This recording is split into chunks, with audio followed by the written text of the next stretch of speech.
So over the next 30, I'm supposed to stand here in front of this. I'm going to have a hard time. I love to pace when I present and when I talk. My name is Mandy Root-Thompson. I am a certified medical illustrator. I teach at Augusta University. I'm the chair of the Board of Certification of Medical Illustrators, and I run MedDraw Studio, which I don't do so much anymore since I started teaching, but I've had a private practice for about 11 years, working a lot in patient education, journal articles, editorial type work. What we're going to do today, I wanted to have a little bit of fun after lunch. I thought maybe we could have kind of a good time, not be so serious. And I came up with the idea of hunting unicorns, which is a field guide to finding and making better clients. So what we are going to do today is we're going to try to get this slide to advance. Let's try again. We're going to talk a little bit about client taxonomy, and we're not going to take this very seriously at all. And we're going to talk a little bit about field safety and hunting regulations. Okay, any questions yet? Okay. All right. There will not be time at the end for questions, so spit them out as we go. All right. So the first thing we need to do when we talk about client taxonomy is we need to define what is a unicorn. All right, can you help me? What is a unicorn? Anyone? Don't be shy. A perfect client. Anybody else? Meaning what? They pay you on time. They pay you on time. Anybody else besides Amanda Bear? They give you good jobs. They give you good jobs. Non-existent. They're non-existent. They are existent. They appreciate you. They appreciate you. Anybody else? That's all? Okay. Let me adjust I'm trying to adjust my slide. I'm so sorry. All right. I made a few notes. You guys are right about all of those. One is they communicate clearly and consistently. That is the elusive unicorn client. They also have realistic expectations about what can be created and in the time frame that it takes to do that. This rare creature respects your expertise and your working process. They also like to collaborate effectively, which just warms my heart. They treat work as a partnership between you and them. They do pay on time, and that is probably my favorite thing about the unicorn. I actually have one unicorn. It's a surgeon, and he prepays me. He insists on it. I know. Isn't that crazy? He prepays me every time. I love this guy. And he's a consistent client, too, so you can't really look down on that. But there are many other types of clients. And so for some of the newer illustrators, you may not have experienced this, but I'm really going to ask some of the experienced illustrators. I was going to tell you a bunch of stories, which I'm still going to tell you a few, but I want to hear some of your stories today as well. So I don't know, do we have that microphone? All right, maybe we'll have to pass it around if somebody has a quick story. But let me start here with this first client type called the Houdini. Has anyone experienced a Houdini? Maybe. Do I need to explain what a Houdini is? I'll tell you, this will give my age away. Does anybody know what a linotype machine is? Anybody? Come on, raise your hands if you know what a linotype and a waxer. You know what a linotype is? My first job when I was 16 was at a silkscreen shop, and I would take the typography. It used to come out of these giant, massive machines that they called computers, and they would run out on this big tape, and you would put them through the wax machine, and I would meticulously cut them and bend them around circles and stuff to make T-shirts and yard signs and political posters and stuff like that. And the guy that owned the silkscreen shop had a policy that all politicians had to prepay for their orders. Because once the election was over, whether they won or not, the Houdini would disappear. The Houdini would disappear completely. I don't go that far, but with my new clients, I have a prepayment of 40% up front and some kind of policy like that to keep things going. That's my Houdini story. So let's talk about a couple others, and I want to get some stories from you. Come on. Let's behave.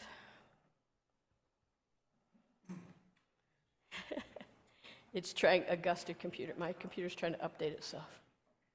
There we go, the metamorph. The metamorph is another client type.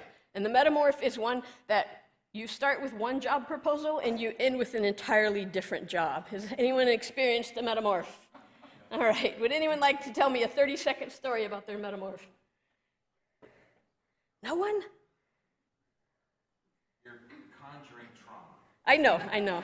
We'll take care of it at the end, though. I'll clean it all up. The mess will be cleaned up. Yeah, what's your metaphor? Another one is, this is what I want. This is exactly what I want. You give them what they want. No, that's not what I want. I think I want this and this and this. Can you tell me more? You'll figure it out. That's a terrible metaphor. Andrew? The good side of the metamorph is that they come in for an illustration and they leave with an interactive.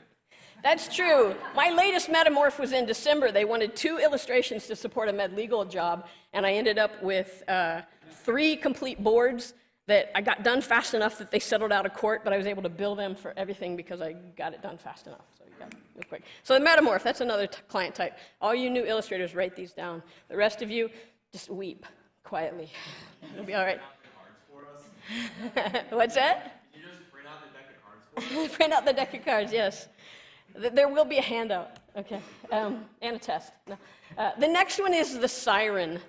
And can anybody, you guys maybe know this from mythology, what does the siren do? What's that? I heard it over here. Lures boats onto the rocks. Lures boats onto the rocks. Yes, they have this, they sing their beautiful song, and the sailors go to them, and they crash and die upon the rocks, and it's just horrible. Anybody have a siren story they'd like to tell real quick? 30-second siren story. If not, I got one for you, but no siren stories? All right, my siren was early in my career, and there was a researcher who came to me, and they had charts that they wanted done in this program called GraphPad Prism. Have you guys heard of GraphPad Prism? All right, I hadn't at the time. It's a neat program, and they wanted charts done, and I needed to invest in this software to get this job and to do these charts, but they promised all these charts and all these different research projects they had going on and how many charts they would need. So I went ahead and I spent $200, or I don't think it was quite that much then. So I spent $150 and I bought the software and I did the first set of charts, and then my siren disappeared into the night and my boat was crashed upon the rocks, and I had to finally adjust myself that as much as I paid for grad school, this lesson only cost me $150, and I now know what a siren is. So it's another client type. The puppeteer. I'll let you guys guess. What is the puppeteer? That's it right there. One that wishes they could do the artwork themselves. They like to use you like a pencil. I wrote a Substack article called Don't Be a Pencil. And it's the clients that like to use you as a pencil, and they like to control things all the way down to the minute details. Anybody have any puppeteer stories? Amanda has one. Yeah, so I had one. Right across the surgeon, so they deal in millimeters. So understandable, I live with that understanding. So I had to fly across the country and stay with him for a week so that he could use a screen share to show exactly where he wanted the lines to be in the profile of the nose. That is a puppeteer of the first class. Any others real quick? Yeah, you got one? Calling and texting after practicing and on weekends for project updates. That's a puppeteer. That's a terrible one. That's a social media puppeteer, texting and everything. I like that. That's awful. Mine I did these great big illustrations for, and the illustrations got printed down to 3 inches, and they were concerned about fingernail lines and eyelashes. Okay, it's like, so just those minute details. So you got to watch out for puppeteers. Or all you new illustrators writing these down, I hope you are. Okay, so because there's going to be a test. Now the test starts. Are you ready? All right. So you're going to have to tell me which type this is. Scenario 1. This is a quote. We've applied for a grant and expect to need a lot more once it's funded. Right now, though, we don't have much of a budget to start. What client type is this? Siren. Yeah, this one's the siren. All right, let's try another one, see how well this worked for you. All right. This is scenario 2. This is like, well, you were recommended to me by Dr. Sampson. She just loves your work and said I should contact you for my journal submission.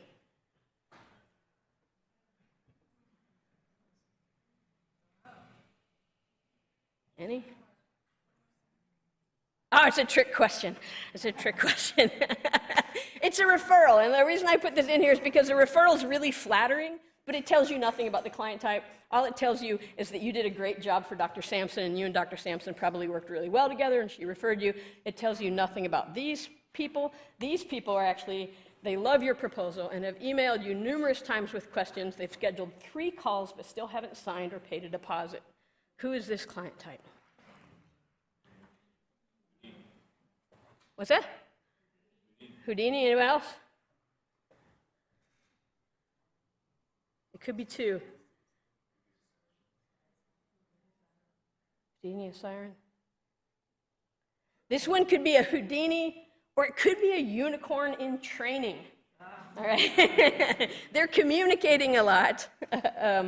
They have asked a lot of questions. They've scheduled a lot of calls. They're really talking with you, but they haven't committed yet. So they really could be a unicorn in training, which brings us to this, the fact that not all of your clients are obviously going to be unicorns. In fact, very few are. I would say probably about 85% of my clients are actually what I would call ponies. They're unicorns in training. Some of them could possibly be zebras. They're at least in the equine family. I think we're kind of in there. So, and the thing that you can do, we're going to talk about how can you take and train your zebras and your ponies and turn them into unicorns. That's where we're going next. But if you're just starting out in this field and you're out hunting for unicorns, my biggest recommendation is to hunt with a guide. All right? Find yourself a mentor. If you're new, just graduated, you're a student about to graduate, get involved with the AMI mentor program if you haven't already.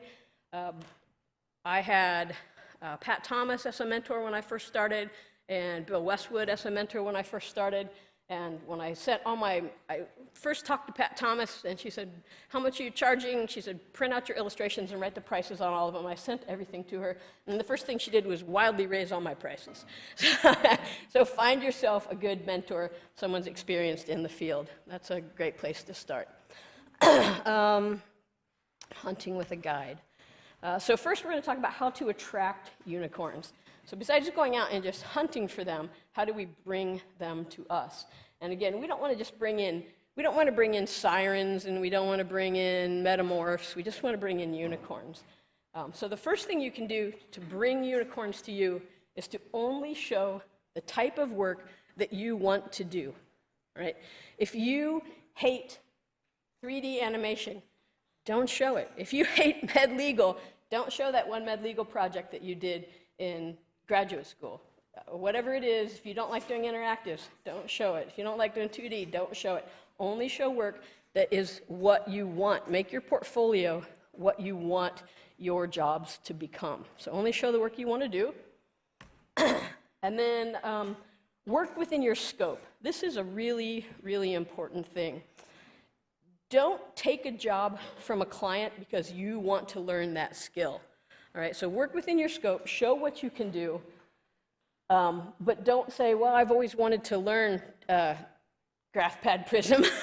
So this all comes from experience. So I will go ahead and take that job because I'd like to learn it. Paying for your education is not your client's responsibility. How much you charge to pay for the education you got is definitely lines on them, but them paying for you to learn new programs is not really what they're there for. Keep your pricing industry standard. If you start lowballing, you're going to bring in all kinds of clients that you don't want. All right? There's so much medical illustration work out there, I feel, that if you keep your prices high, I raise my prices and my clients don't bat an eye most of the time. And then I raise them again and they still don't bat an eye. I work with a lot of researchers, and granted, they're not spending their own money, they're spending somebody else's money. But keep your pricing industry standard. The AMI pricing guide is out there if you haven't seen it. It's pretty useful. Some of the categories are such a wide range, it's a little hard to use, but I find overall it's a pretty good resource. And be honest and clear about what you do and about how you work. And that kind of goes back to working within your scope. I like to, I just told students this the other day. I always say, under-promise and over-deliver. That's kind of where I go with that. And let folks know how you work, and we'll talk about how to do that in a second. All right, so that gets us to what every hunter needs. And this field guide from the Department of Narrative Resources, the Hunting and Client Acquisition Guide 2026, I will give you a link at the end. You can download this.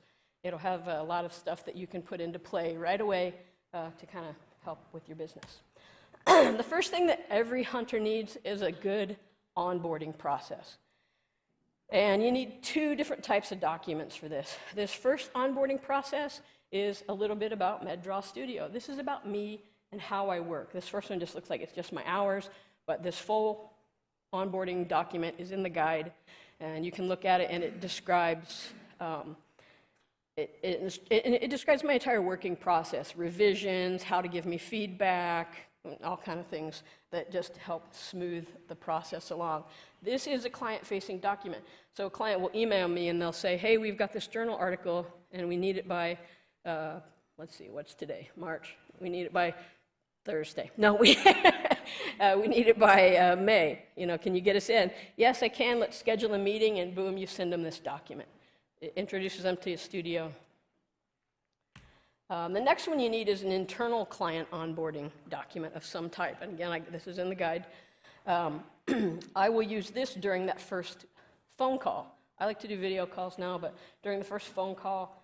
And this just makes sure that I ask all the pertinent questions that I need to ask for almost every job. It gives me a place just to keep track of things.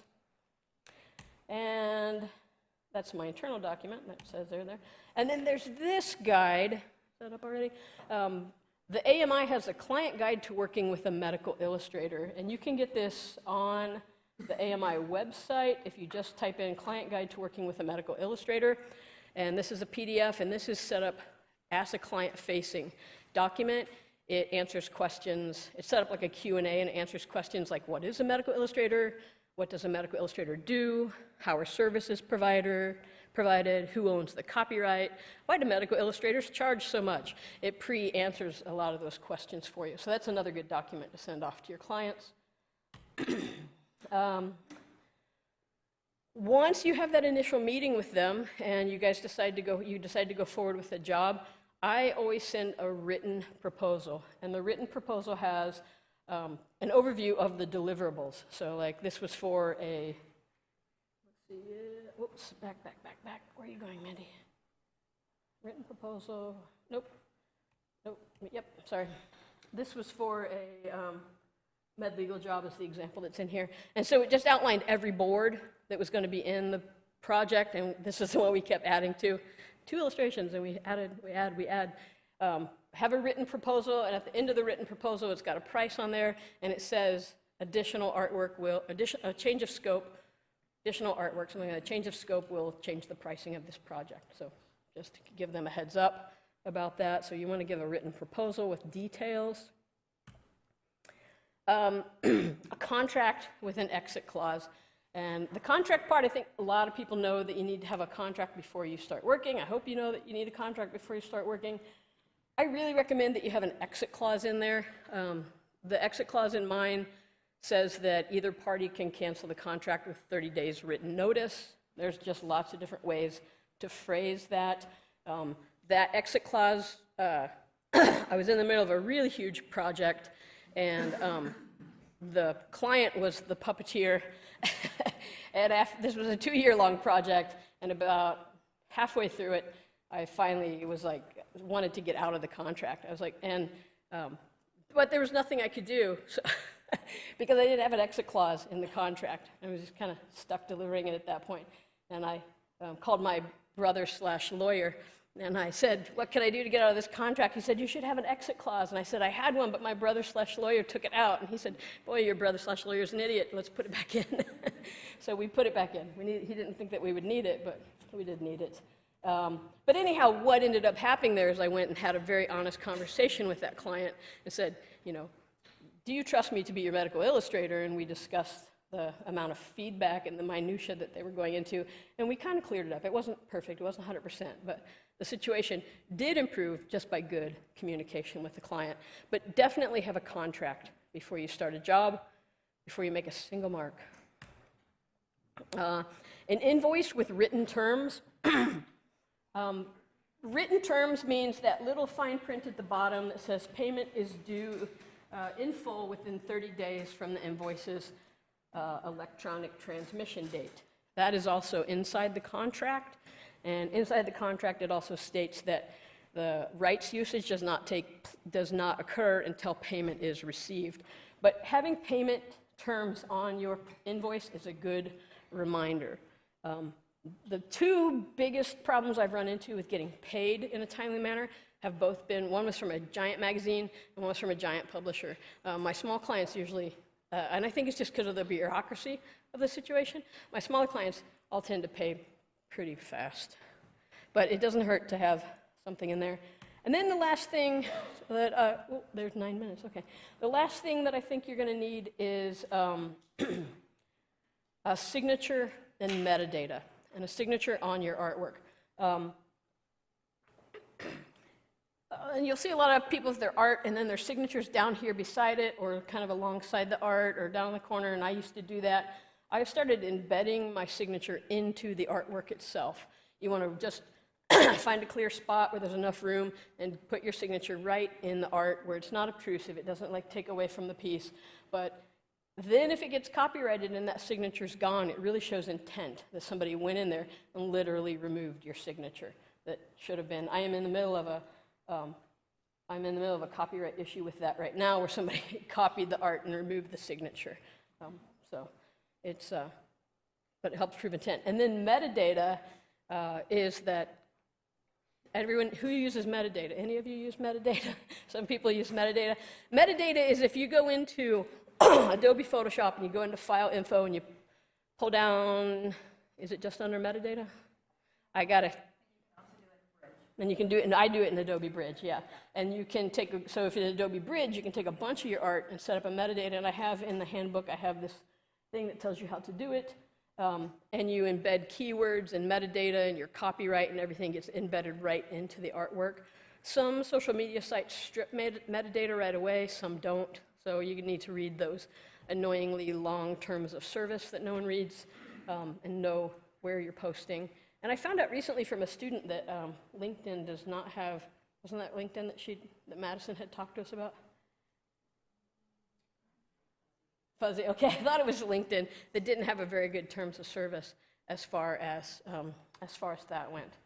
So a signature and metadata in your artwork is always important. And then you can use this QR code to download your own Department of Narrative Resources Hunting and Client Acquisition Guide if you would like. This has all my documents in there that I used. And there's a thing at the front of it, but again, if one of my contracts is in there, do your own research on your contracts. AMI website has a bunch of contracts on there to use. I always recommend that people get legal help, even if it's just like to get your basic contract in place. Paying somebody who knows what they're doing to look at it and read that over the first time. And then, what's my last thing? If you like this and kind of a weird take on business, you can check out my Substack, probably off topic, and I write sporadically. I try to be consistent, but I try to post monthly, but it doesn't always happen, about different business topics. And my latest one is about a little bit about copyright and metadata. It's called Tossing Puppies to the Wolves and Other Perils of Posting Art Online. And there's one question. Yeah. Thoughts about retainers? Thoughts about retainers? As far as, can they extrapolate? Just curious on your thoughts on retainers. Somebody gives you $10,000 and says, tell me when I'm all done. Oh, tell me when I get to that amount. I've never done that, so I really don't have many thoughts on it. I haven't really looked into it or done much with that. It's awesome? Okay, Cameron says it's awesome, and he's definitely positive and pro-retainer. Okay. As long as you have an exit clause. There is one caveat. If you're working with attorneys and you are on a retainer, that retainer can go for a long period of time. So if there's a case and an opposing, if you're on the other side and it comes to request, you need to find out who they're working opposite of. Because if that person has a retainer, you are obligated to that individual. You've already made a commitment. That's good advice, so it ties you down a little bit. Yes. Okay, all right, no, I haven't done that, so can't help. Any other thoughts or questions? I ended early. I guess I talk faster than I do with my students, yeah. Well, one thing we started doing is we put in there about needs to pay in 30 days, and then we put in there something about there's a percentage that we charge for every 10 days over. Oh, thank you. Yeah, think I'm that's done. what I have in the sample invoice, is it's like 30 days payment, and then every month, I did it monthly, but you can put a percentage. Read the language in there, it needs to say as applicable by law in whatever state, or something like that. But yeah, that's good advice as well. Any other questions? I will get us back on schedule then, if, Oh, wait, I think we have one back here. okay. I would just also add that on your proposals, I put a copyright and at the top of the proposal, and tell people in the statement that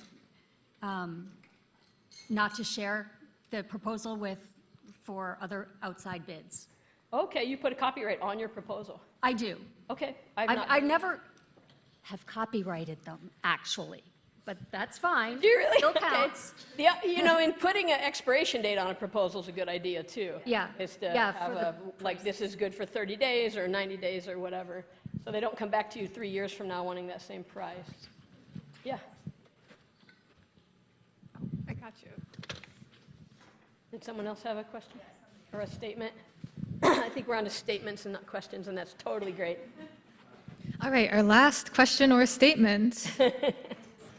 Real quick, this sort of goes back to also what Cameron said in his talk, and also what you were talking about, and also copyright. One of the things I remember when I did medical legal is I did dig deep in doing a lot of research, and I put an extremely well-written proposal together, thinking, oh, this is a great proposal, we're going to win it, blah, blah, blah. The attorney was in a different city, went to another person, showed them their proposal, person underbid it. So just be aware, there's something about when you put proposals together, I learned a very hard lesson. Give generic information. Don't give away the research, because that's what you're being paid for, is your skill set and your knowledge. So be thoughtful. Good advice, thank you. Okay, are we good? All Yeah, right. thank you, Mandy. You're very welcome. If anybody wants a DNR sticker, let me know. Thank you, everyone.